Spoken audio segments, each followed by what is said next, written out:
عورتوں میں مخصوص ایام کی بے قاعدگی، رحم کی کمزوری یا رحم کی رسولی، اس کے ساتھ ساتھ مردوں کے جراثیم کا کم ہونا یا نہ ہونا، اور اس کے ساتھ ساتھ کمزوری میں بھی یہ بہت ہی مفید ہے۔ مختصر آپ یہ کہہ سکتے ہیں کہ آج کا یہ نسخہ موت کے علاوہ باقی تمام بیماریوں سے بچاؤ کا موجب بنے گا۔ نسخہ کو بنانے اور کھانے کا طریقہ بھی سن لیں۔ آج کے نسخہ میں صرف 3 چیزیں شامل ہیں۔ پہلے نمبر پر ہمیں کلونجی چاہیے، یہ آپ 50 گرام لینی ہے۔ جیسا کہ آپ لوگ جانتے ہیں کہ کلونجی میں موت کے علاوہ باقی تمام بیماریوں سے شفا ہے۔ اس کا مزاج گرم خشک ہوتا ہے۔ یہ بلغمی امراض میں بے حد مفید ہوتی ہے۔ البتہ یہ گرمی اور سردی دونوں موسموں میں ہی استعمال کی جا سکتی ہے۔ کلونجی معدہ کے امراض میں اکسیر کا کام کرتی ہے۔ بد ہضمی، کھانا کھانے کے بعد پیٹ کا پھول جانا، گیس کا ہونا، اس کے ساتھ ساتھ کولیسٹرول اور یورک ایسڈ بھی کم کرتی ہے۔ شوگر کے مریضوں میں بہت مفید ہے۔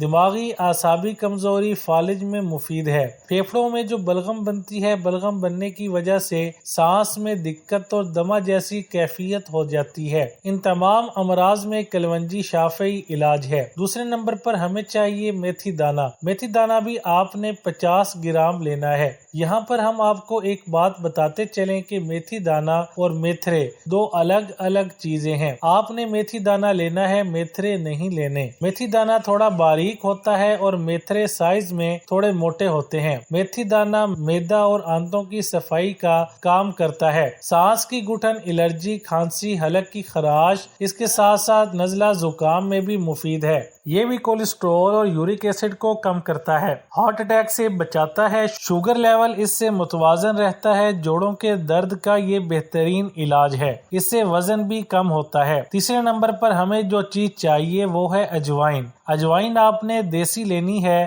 پنسار سٹور سے جب بھی خریدیں تو اسے کہیں کہ دیسی اجوائن ہمیں چاہیے۔ یہ بھی آپ نے 50 گرام لینی ہے۔ اجوائن پیٹ درد، گیس، بدہضمی میں بہت زیادہ مفید ہے۔ اس سے کھانا جلدی ہضم ہوتا ہے، بھوک بھی لگتی ہے۔ فالج اور اعصابی دردوں میں یہ بہت زیادہ مفید ہوتی ہے۔ جگر کی سوزش کم کرتی ہے، جسم سے زہریلے مادوں کو خارج کرتی ہے۔ اس کے ساتھ ساتھ یہ دل کو بھی طاقت دیتی ہے، جسم میں چستی پیدا کرتی ہے۔ نسخہ بنانے کا طریقہ سن لیں۔ تمام چیزیں 50-50 گرام یعنی برابر مقدار میں تمام چیزیں آپ لے لیں اور ان کو اچھی طرح صاف کر لیں اور پھر ان کو باریک گرائنڈ کر لیں، پیس لیں۔ اس کی مقدار خوراک 1 چمچ چائے والا، اس کا 1/4 حصہ آپ نے لینا ہے۔ صبح نہار منہ تازہ پانی کے ساتھ آپ اس کو کھائیں۔ مقدار خوراک ایک مرتبہ پھر سن لیں، چائے والا 1/4 چمچ صبح نہار منہ تازہ پانی کے ساتھ آپ نے اس کو کھانا ہے۔ آپ چاہیں تو اس کو دن میں 2 مرتبہ بھی استعمال کر سکتی ہیں، صبح نہار منہ اور شام کو عصر کے وقت یا پھر کھانا کھانے کے 1 سے 1.5 گھنٹہ بعد پانی سے کھا لیں۔ انشاءاللہ اس نسخہ کو 1 مہینہ کے استعمال سے ہی آپ کو واضح فرق محسوس ہوگا۔ آپ اس نسخہ کو 3 ماہ تک بھی استعمال کر سکتے ہیں۔ اگر اس سے زیادہ لمبا عرصہ استعمال کرنا ہو تو پھر آپ درمیان میں 10 سے 15 دن کا وقفہ کر لیں اور پھر دوبارہ سے اس کو شروع کر لیں۔